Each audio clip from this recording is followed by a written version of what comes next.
تو سب سے اعلیٰ درجے کا مسلمان کون ہے جو کسی کو تکلیف نہ پہنچائے؟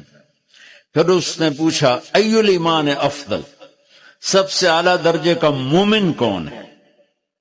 تو آپ نے فرمایا حسن الاخلاق، جس کے اخلاق اچھے ہوں وہ سب سے اعلیٰ درجے کا ایمان والا ہے، کیونکہ تکلیف نہ پہنچانا اخلاق کی ایک صفت ہے اور اخلاق کی بے شمار اقسام۔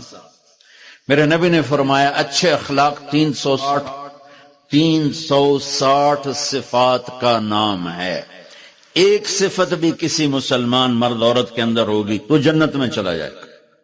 سامنے ابو بکر بیٹھے تھے، کہنے لگے یا رسول اللہ کو میرے اندر بھی ہے؟ تو آپ نے فرمایا تیرے اندر ساری ہے، ساری تیرے اندر ساری۔ تو ابتدا بھی بتا دی، انتہا بھی بتا دی، اور عبادت بھی مسلمان کو اخلاق